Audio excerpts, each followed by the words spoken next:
Some people spend their entire lives trying to prove they matter, smarter, richer, more successful, more respected. Most people call it confidence.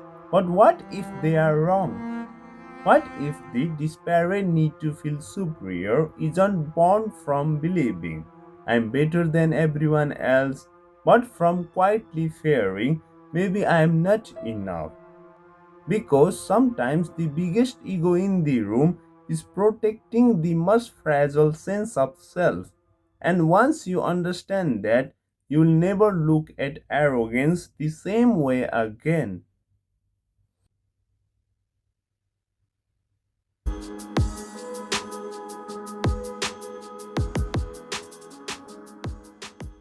Hello, namaste everyone. It's me Sudarshan Regmi. Welcome back to Journey of Mind. In our previous journey, we explore how some people use busyness to prove their worth. But achievement is not only way humans seek significance. Sometimes people try to prove their worth through superiority, through status, through admiration, through becoming someone others cannot ignore. But this is not about judging arrogant people, it is about understanding human behavior. Because beneath many human behavior, there is often a simple desire to feel valuable, to feel accepted, to feel enough.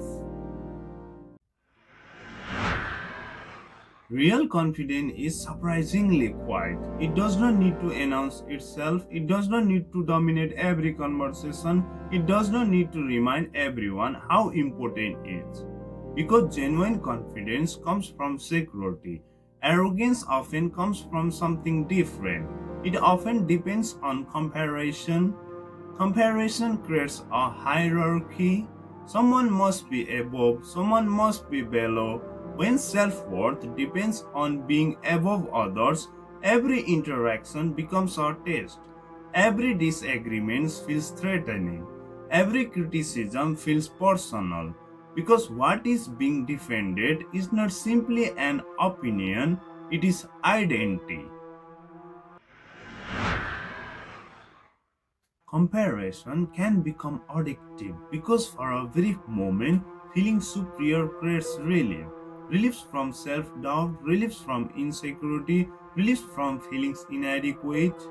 But the reliefs never last because there is always someone richer, smarter, more attractive, more accomplished, more admired, which means peace remains temporary.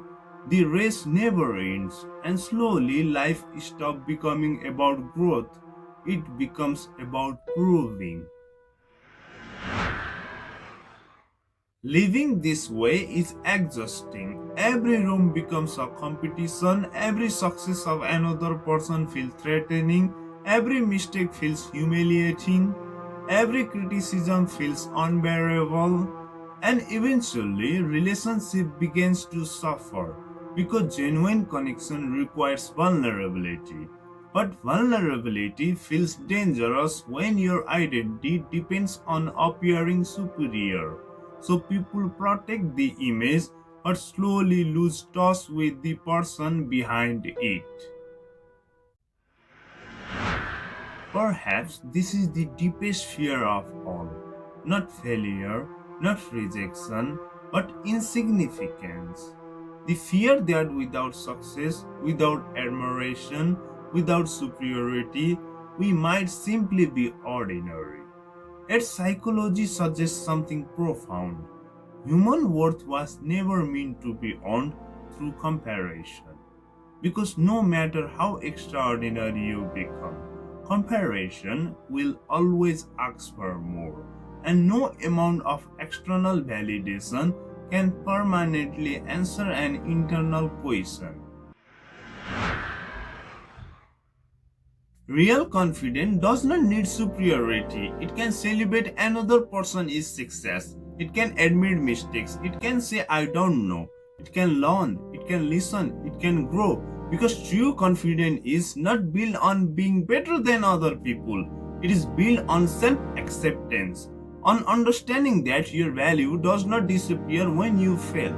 Your worth does not disappear when someone outperforms you, and your humanity does not depend on applause. Maybe that is the tragedy of arrogance. It promises significance but often creates isolation. It promises respect but can make authentic connection impossible. And sometimes behind the strongest display of superiority is quite human beings asking, do I matter? Am I enough? Questions that everyone us asks at some point of life. Maybe the strongest person in the room is not one trying to stand above everyone else. Maybe it is the person who no longer needs to.